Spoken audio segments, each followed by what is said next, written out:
Evening. Tonight I'd like to share with you a quick tour of my newest gallery. This is a virtual 3D gallery of the photographs from the book Myanmar 180 Degrees. We made this project after doing our book Thailand 180 Degrees, and tonight I'd like to share a few behind the scenes stories with you and hopefully let you see what Myanmar is really like.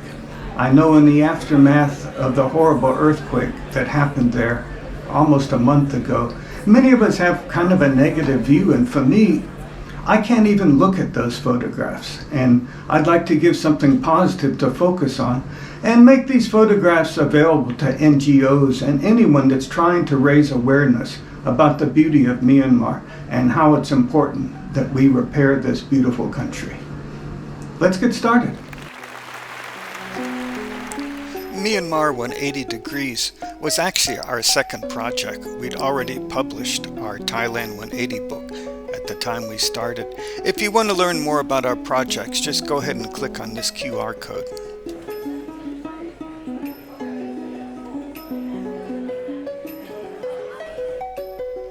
Our mission has always been to capture disappearing culture, and I found the fisheye lens to be the best tool for me to use for this. I highlighted why in my previous video, my journey from glamour to travel photographer. I'll put that in a link below. Yangon is Myanmar's largest city and former capital. It's loaded with amazing sights, sounds, and wonderful street food.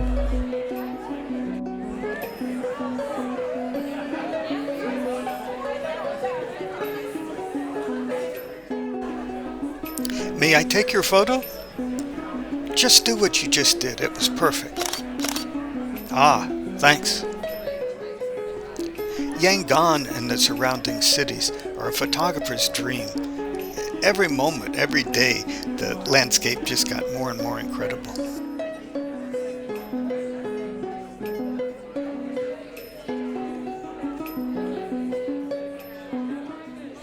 This video shows me capturing my favorite shot, the one I took in Bagan where I was surrounded by pagodas.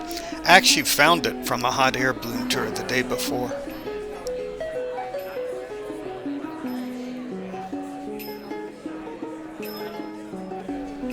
Some of my favorite moments were those times we were just driving around. All of a sudden I saw someone wearing a papier-mâché peacock, or this parade for Katin.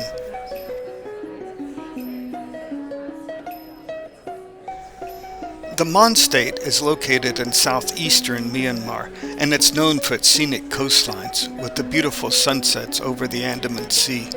There's lots of beautiful farmland and rice paddies and rubber plantations. The Mon people have their own distinct culture and language, and they're the dominant ethnic group in Myanmar. During the Hot Air Balloon Festival, giant animal-shaped balloons are launched skyward. It's an extraordinary experience to witness and really defies description.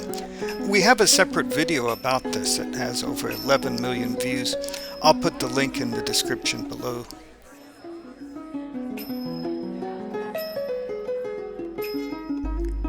Inlay Lake has to be one of the most picturesque places I've ever seen. The floating gardens, the stilted villages, and the leg-rowing fishermen. This is all set against a background of misty mountains. It's magical at sunset with a mirrored lake. I'm really concerned about this area. I'm afraid that it's devastated.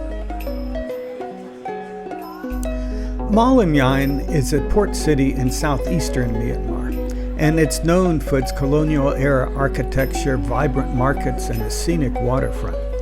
But what first caught my eye was a Serti Sunni Jama mosque in the middle of the city. I asked the tour guide if she thought I'd be able to photograph the interior of the mosque, and she said I'd have to ask the caretaker. Well, we stopped the car, and I noticed the driver left the engine going. And no sooner had I stopped than the caretaker approached me, and he said, "Where are you from?" I said, "America." He says, USA, USA, and the whole group around him started chanting. And then he got serious and he walked over to me and he said, my name's Osama, but my last name is not Bin Laden. And I said, nice to meet you. My first name is George, but my last name isn't Bush. Well, we started to laugh so hard, and there's a bro hug. And after that, we were friends, and he took me in and showed me all around the mosque and told me about its history. High up on a mountaintop above Myanmar is the amazing Golden Rock Pagoda. And it's an amazing sight to see this huge golden rock with a pagoda hanging almost off the cliff. And it takes about half a day to get up there. And I put a link to our blog about it. As far as I know, the rock is still there, but the top of the pagoda broke off during the earthquake. I waited until this vendor wasn't busy and asked her she'd pose for a photo. She gave me a soft smile, then assumed this excellent pose where she appears to be dreaming of a better day somewhere in the future. A special shout out also to our very patient guide and driver. I must have stopped 1,000 times as we drove through Myanmar. Here I am trying to photograph a herd of goats, which really seemed important at the time. The Shui Madan Pagoda dominates the skyline of Bagan, and I remember being at the temple and seeing how a section of it from the original ruins, this happened during a past earthquake, was carefully preserved. And I look at it today here in the gallery, and I remember looking at it that day I photographed it with an eerie sense, and I can't help but think about that. After driving along a dirt road for many miles past all kinds of jungle scenery, the car came to a stop in front of a group of pagodas. When we got out of the car, a group of children came up and welcomed us, and the oldest one took Phone and I by the hand and led us back to the house. And we ended up doing a family portrait and talking to the mother. And then the kids took us on a neighborhood tour. We saw the spot where the aunt was doing the laundry, and some of their friends were coming back from school. And then they took us to the neighborhood barber shop, and he offered to cut my hair for free. I think he thought I needed it with my ponytail. And finally we bade goodbye, and as we were leaving, their little brother came tearing through the streets in an ox cart, and that really completed our visit. I'll never forget Mogwai. It's hard for me to think about Mandalay and not quote any Kipling, but I'm going to avoid it. It's, of course, a financial hub and home to two of the historic capitals, Bagan and Mandalay. I got some great photographs in this area, the craftsman and the historical palace, as well as the other sites. I have to say, though, that the horn honking was atrocious, and we had to change hotels about 3 times within the first hour. Pin Ulen could best be described as a quaint little town. It's located on a hill about 67 kilometers east of Mandalay. During the British colonial period, it was known as a summer capital because that's where the British government and military personnel escaped the heat. It's an interesting town and has a colonial feel to it. Bagan is an ancient city in Myanmar, and it's known for thousands of Buddhist temples, pagodas, and monasteries that are scattered across a vast plain. I had the opportunity to explore this via hot air balloon one morning, and it was amazing. Sadly, I think much of it's been destroyed. Naypyidaw is the new capital city of Myanmar, and it's said to be one of the 10 fastest growing cities in the world. At the time of our visit, it was largely under construction, and photography was prohibited in most areas. The Shan State is the largest state in Myanmar, and for me, I think it's the most interesting to photograph. The diverse culture, I've already mentioned Inlay Lake, and there's also the Balloon Festival, and all the culture surrounding these events, the markets, the music, and the costumes. For me, it's a must-see. The fact that I've had to dedicate 2 walls of this gallery to the Shan State testifies how amazing it really is.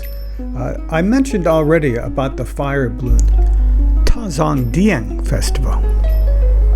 This comes at the end of the rainy season. In the daytime, they have balloons that are shaped like animals that are launched skyward. And at night, they also have hot air balloons, but these carry payloads of tea lights forming different shapes that are traditional, or the deadly fireworks balloons, which carry a payload of fireworks that explode as it launches into the air. I felt totally at home in the Shan State. In fact, I helped out a local band one afternoon.